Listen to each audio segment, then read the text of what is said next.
नमस्कार, आप देख रहे हैं सूरज टाइम्स नाउ। मैं हूं आपके साथ अंशु शर्मा। खबरों की शुरुआत करते हैं। मिर्जापुर में चुनावी जनसभा को संबोधित करने पहुंचे मुख्यमंत्री योगी आदित्यनाथ ने कहा, आपका एक वोट अनुप्रिया के लिए नहीं होता, आपके वोट से मोदी जी प्रधानमंत्री बनते हैं और देश की सीमा को सुरक्षित कर देते हैं।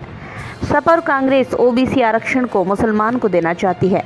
उनके सहयोगी तृणमूल कांग्रेस ने तो बंगाल में भी दे दिया था। सपा पर हमला बोलते हुए कहा, ये राम भक्तों पर गोली चलवाते हैं, माफियाओं के मरने पर संवेदना व्यक्त करने जाते हैं। मिर्जापुर के बिहसड़ा में चुनावी जवाब जनसभा को संबोधित करने पहुंचे मुख्यमंत्री योगी आदित्यनाथ ने मिर्जापुर के विकास कार्य को करते हुए कहा, आज क्या नहीं हमारे मिर्जापुर में। कभी गर्मी में पेयजल की समस्या थी, 2014 के पहले मेडिकल कॉलेज की कल्पना थी, तो आज मेडिकल कॉलेज बनकर तैयार हो गया है। आप एक अच्छा जनप्रतिनिधि चुनते हैं तो उसका परिणाम भी अच्छा आता है। पहले आतंकवाद पर कार्रवाई के लिए हम संसद में चिल्लाते थे, आज एक पटाखा भी फट जाए तो पाक कहता है इसमें हमारा हाथ नहीं। ये है नई हिंदुस्तान की ताकत। लोगों से कहा, अयोध्या में रामलला का मंदिर सपा और कांग्रेस बनवा पाती क्या? ये लोग आपके नारा लगाने पर हंसते थे, सड़कों पर उतरने पर अत्याचार करते थे, अब तो हमने मंदिर भी बना दिया। बिना कॉरिडोर पूरा होने पर यहाँ श्रद्धालुओं की संख्या बढ़कर 1 करोड़ होगी। इससे सभी की आमदनी बढ़ेगी। उन्होंने कहा, धर्म के आधार पर आरक्षण नहीं होने देंगे। भारत माता की, भारत माता की, भारत माता की, मां विंध्यवासिनी की, मां विंध्यवासिनी की, मां विंध्यवासिनी की। जय श्री राम, जय जय श्री राम। मंच पर उपस्थित केंद्रीय मंत्री, मिर्जापुर के लोकप्रिय सांसद और एनडीए की प्रत्याशी श्रीमती अनुप्रिया पटेल जी, भारतीय जनता पार्टी के राष्ट्रीय महासचिव, राज्यसभा के माननीय सांसद और इसी माटी के सपूत श्री अरुण सिंह जी, प्रदेश सरकार की मंत्री श्रीमती प्रतिभा शुक्ला जी, भारतीय जनता पार्टी के जिला के अध्यक्ष श्री ब्रजभूषण सिंह जी, विधान परिषद सदस्य श्री श्याम नारायण सिंह उर्फ विनीत सिंह जी, माननीय सांसद कौशाम्बी से विनोद सोनकर जी, जिलाध्यक्ष अपना दल रामलोटन बिंद जी, प्रदेश सरकार के पूर्व मंत्री और माननीय विधायक श्री रमाशंकर सिंह पटेल जी, माननीय विधायक गण श्री रत्नाकर मिश्रा जी, श्री अनुराग सिंह जी, श्री विनोद कुमार विंद जी, मंच पर उपस्थित भारतीय जनता पार्टी, अपना दल, निषाद पार्टी के हमारे सभी पदाधिकारीगण और 48 डिग्री टेम्परेचर में भी जिस उत्साह के साथ यहां पर उपस्थित हैं हमारे मिर्जापुर संसदीय सीट से जुड़े हुए 96 विधानसभा और अगल बगल के आप सभी मेरे मतदाता बहनों और भाइयों, मैं सबसे पहले मां विंध्यवासिनी के श्री चरणों में नमन करते हुए आप सबका मैं हृदय से अभिनंदन करता हूं, आपका स्वागत करता हूं। बहनों और भाइयों, एनडीए के प्रत्याशियों के समर्थन में आपका जो ये उत्साह है, इसको ये 48 डिग्री भी डिगा नहीं पा रही है, बल्कि और उत्साहित कर रही है। मैं इसके लिए आपके द्वारा जो पसीना बहाया जा रहा है, बहनों और भाइयों, इसका आभार यहां पर आपकी आकांक्षाओं के अनुरूप विकास कार्य करके भारतीय जनता पार्टी और एनडीए की सरकार आपको रिटर्न करेगी। और इसी के लिए आपको आश्वस्त करने के लिए आज मुझे यहां पर आपके बीच में आना पड़ा है। बहनों और भाइयों, आपने अच्छी जगह 2014 में वोट दिया, अच्छा जनप्रतिनिधि चुना। आज हमारा मिर्जापुर भी विकास की दौड़ में सरपट बुलेट ट्रेन की स्पीड से दौड़ रहा है। आज हमारे मिर्जापुर में क्या नहीं है, क्या नहीं है। इस भीषण गर्मी में कभी ये क्षेत्र पानी की एक एक बूंद के लिए तरसता था। आज हर घर नल की योजना क्रियान्वित हो रही है और आप देखना बहुत शीघ्र जल की समस्या का स्थायी समाधान इस पूरे क्षेत्र में हो चुका होगा। बहनों और भाइयों, मिर्जापुर में मेडिकल कॉलेज होगा, ये कल्पना थी, ये कल्पना थी 14 के पहले। आज आपके पास अपना मेडिकल कॉलेज है और अगले वर्ष तो हम विश्वविद्यालय का उद्घाटन करने भी आएंगे तो मिर्जापुर के पास अपना विश्वविद्यालय भी होगा। हमारे यहां का नौजवान, मुझे याद है जब यहां का नौजवान पढ़ने के लिए जाता था, चाहे वह हमारे यशस्वी रक्षा मंत्री माननीय श्री राजनाथ सिंह जी हो, चाहे भारतीय जनता पार्टी के राष्ट्रीय महासचिव अरुण सिंह जी हो, इन सबको मिर्जापुर के बाहर जाना पड़ा था। कोई गोरखपुर में, कोई इलाहाबाद में, कोई लखनऊ में, कोई दिल्ली में, कोई मुंबई में, कोई बेंगलुरु में, कोई रिश्तेदार के पास, कोई अपने छात्रावास में रह करके पढ़ने के लिए जाता था। साधन के अभाव थे तब भी मेहनत करके पढ़ते थे। और अब तो हमारा मिर्जापुर कह पाएगा हमारे पास में विश्वविद्यालय है और हमारे रिश्तेदार हमारे घर में आकर के डिग्री लें, अच्छी डिग्री लें। बहनों और भाइयों, बेहतर कनेक्टिविटी रोड की हो या रेल की या मां विंध्यवासिनी के त्रिकोण में रोपवे के लिए कार्य करना हो या बहुत शीघ्र वाटरवे की सुविधा के माध्यम से सीधे कोलकाता और हल्दिया को जोड़ने के लिए प्रयागराज, मिर्जापुर, वाराणसी होते हुए, बलिया होते हुए सीधे हल्दिया तक की कनेक्टिविटी को बढ़ाने का, कहीं भी मिर्जापुर अब पीछे नहीं रहने वाला है। जब अच्छे लोगों को चुनते हैं, अच्छा जनप्रतिनिधि चुना जाता है, अच्छा सांसद, अच्छा विधायक चुना जाता है, तो परिणाम भी अच्छा ही आता है। और वो अच्छा परिणाम आज मिर्जापुर के अंदर देखने को मिल रहा है। ऐसे बहनों और भाइयों, आपने अनुप्रिया जी को चुना तो एक वोट यहां पर उनके साथ जब जाता है तो वोट केवल उनके लिए ही नहीं होता है, यह मोदी जी के पास भी जाता है।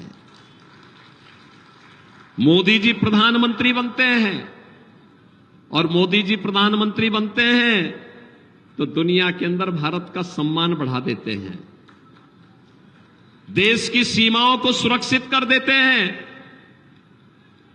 आतंकवाद और नक्सलवाद की समस्या का समाधान हो जाता है। और बहनों और भाइयों, आतंकवाद और नक्सलवाद की समस्या का समाधान ही नहीं होता, बल्कि याद करिए 2014 के पहले जब कांग्रेस और समाजवादी पार्टी की सरकारें हुआ करती थी, आतंकी वारदात होती थी, सुबह अखबार पढ़ते थे, पहला समाचार आता था किसी महा घोटाले का, और सायंकाल होते होते आतंकी विस्फोट की घटना सामने आती थी। हम लोग सांसद थे, संसद में चिल्लाते थे, कहते थे इन आतंकवादियों के खिलाफ कार्रवाई करो, तो ये लोग कहते थे आतंकवादी सीमा पार के हैं, सीमा पार के हैं। और आज आप देखते होंगे इन आतंकवादियों का आका पाकिस्तान क्या हालत है। आज कोई पटाखा जोर से फट जाए ना तो पाकिस्तान पहले सफाई देता, कहता साहब मेरा हाथ नहीं है, उसे मालूम है नया हिंदुस्तान है, ये नया हिंदुस्तान है, छेड़ेगा नहीं। लेकिन कोई छेड़ेगा तो उसको छोड़ेगा भी नहीं। घर के अंदर घुस करके मारने की हिम्मत रखता है। सर्जिकल स्ट्राइक और एयर स्ट्राइक के माध्यम से आतंकवादियों की माद में घुस करके निकालता है, उसको पाताल लोक से भी निकाल करके ला करके पटक करके मार करके देश के दुश्मनों का काम तमाम करना जानता है।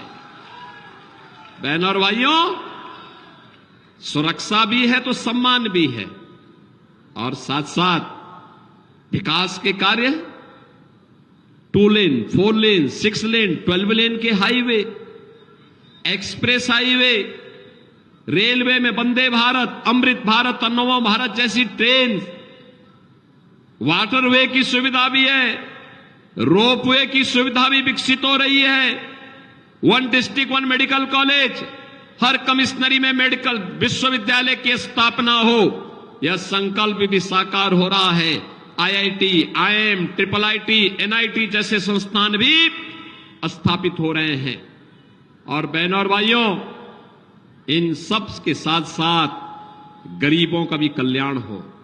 मैं कहना चाहता हूं, जो पाकिस्तान का राग अलाप रहे हैं कांग्रेस और समाजवादी पार्टी के लोग, मैं उनसे कहना चाहता हूं कि पाकिस्तान का राग क्यों अलापते हो, और इतना ही अगर पाकिस्तान से मोह हो तो भारत के बोझे मत बनो। भारत से बाहर वहां पाकिस्तान जाकर के देखो थोड़ा।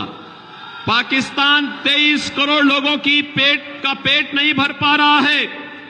23 करोड़ की आबादी भूख से बिलख रही है पाकिस्तान में, और मोदी जी के नेतृत्व में 10 वर्ष में 25 करोड़ लोग गरीबी रेखा से उबर करके खुशहाल जीवन जी रहे हैं, और 80 करोड़ लोगों को फ्री में राशन की सुविधा मोदी जी के नेतृत्व में भारत दे रहा है।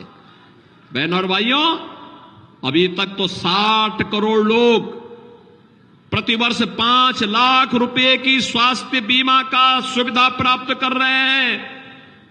5 लाख रुपए का।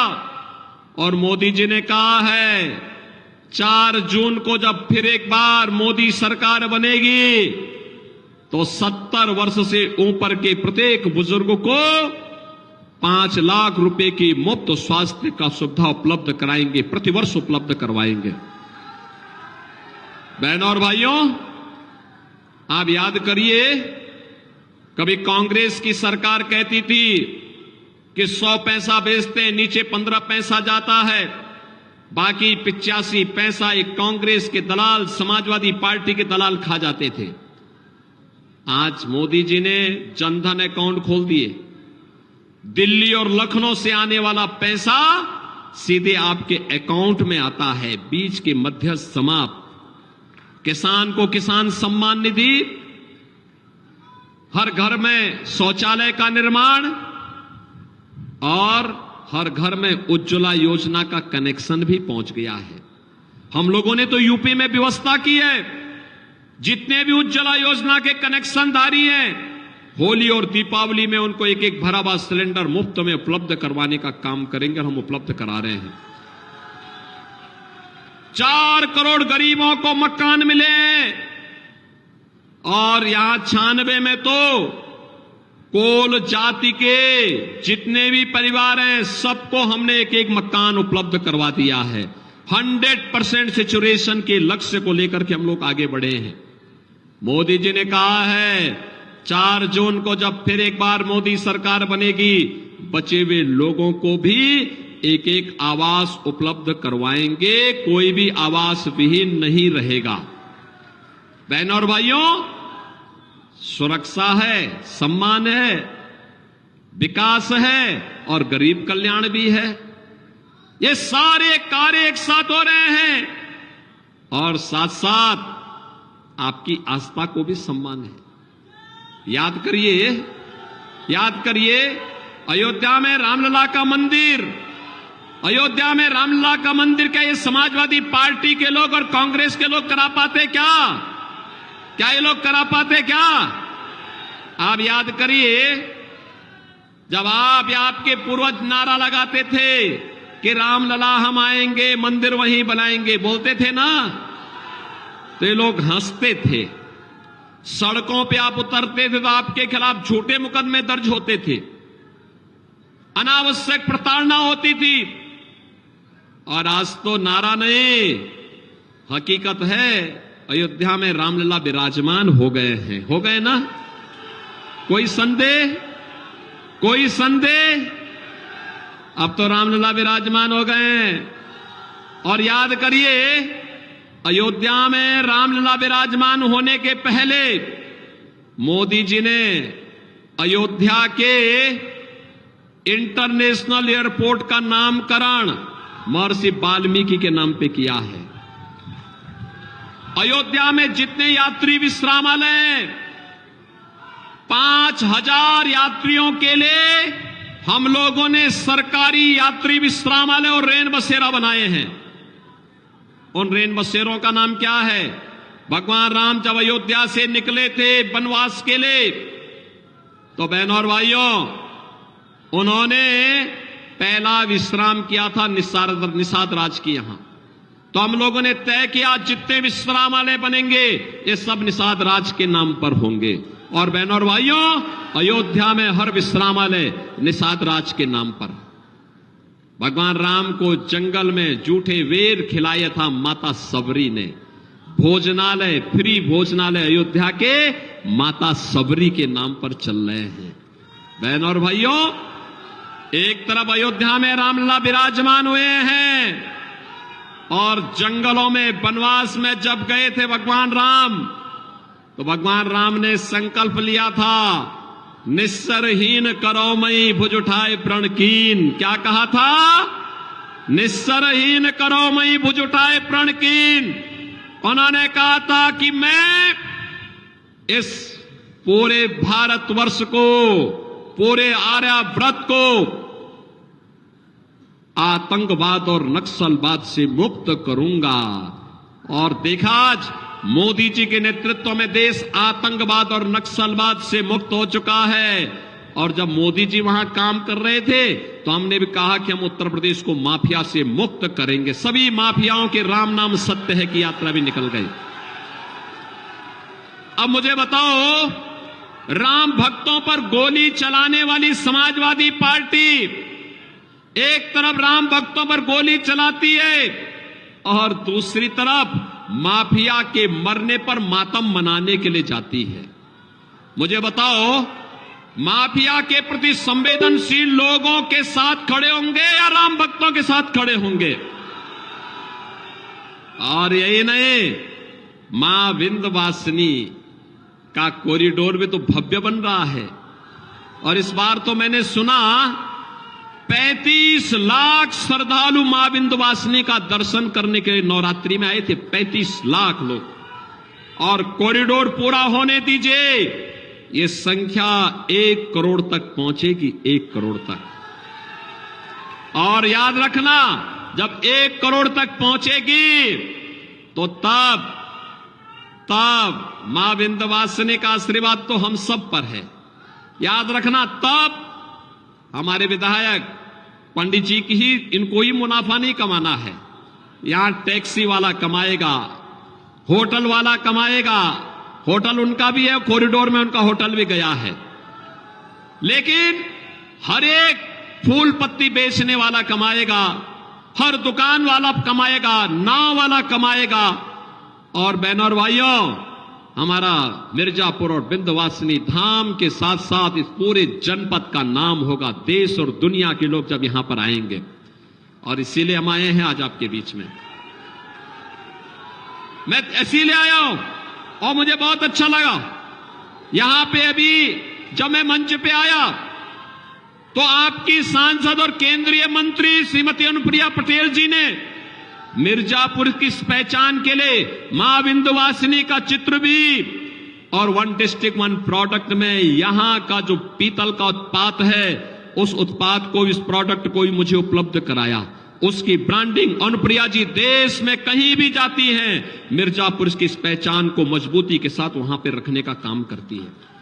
और इसीलिए हम लोग आए हैं। बहनों और भाइयों, यह तय है, उत्तर, दक्षिण, पूरब, पश्चिम, पूरे देश के अंदर मुझे जाने का अवसर प्राप्त हुआ चुनाव के दौरान। अब तो चुनाव को मात्र 3 दिन बाकी रह गए।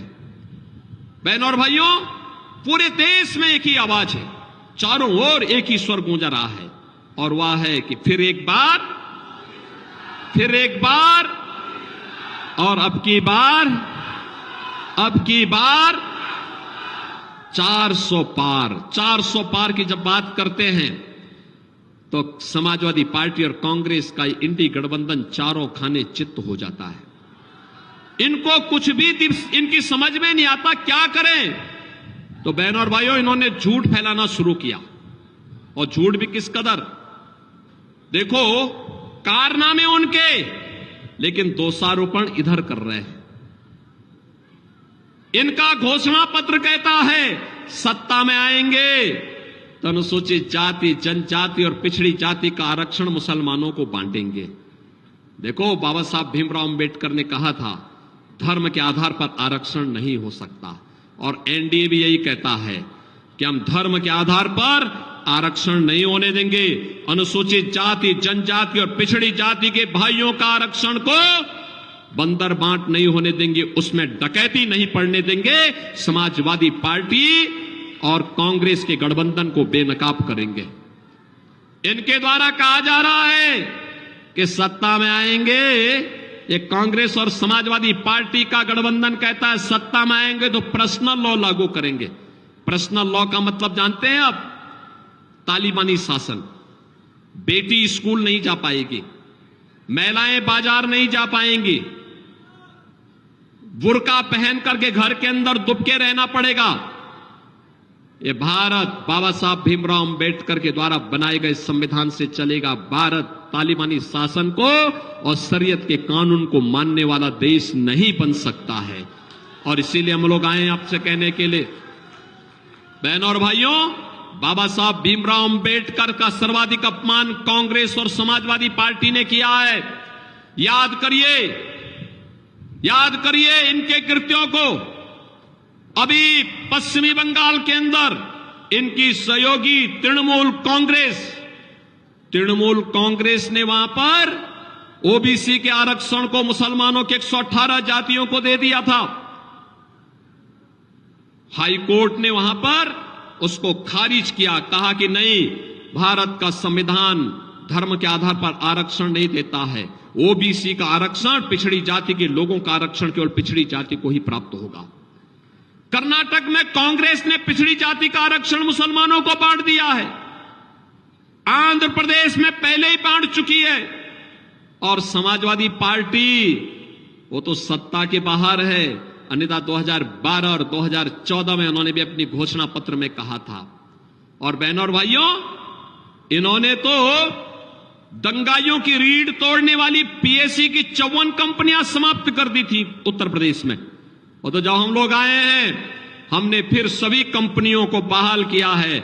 और अब तो देश के अंदर कहीं दंगा होता है, उत्तर प्रदेश पीएससी के जवानों को बुलाया जाता है दंगाइयों को कायदे से ठुकाई करने के लिए, और वो जाते हैं वहां। जैसे ही यूपी पीएससी का नाम आता है तो बहनों और भाइयों, दंगाई सब ढीले पड़ जाते हैं, सब अपने अपने घरों में दुबक जाते हैं और दंगा शांत हो जाता है।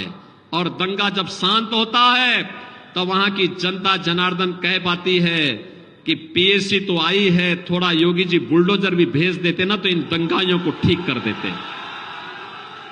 बहनों और भाइयों, आज मैं आपसे यही अपील करने के लिए आया हूं।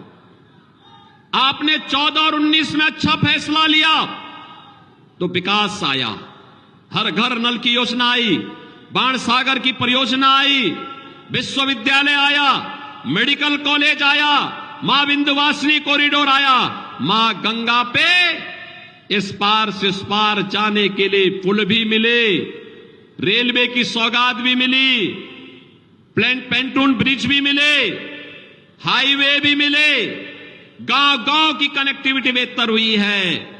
और 48 डिग्री टेम्परेचर में आपका यह उत्साह बताता है कि विकास की अन्य आकांक्षाओं को भी अनुप्रिया जी के नेतृत्व में मिर्जापुर और सोनभद्र पूरा करेगा।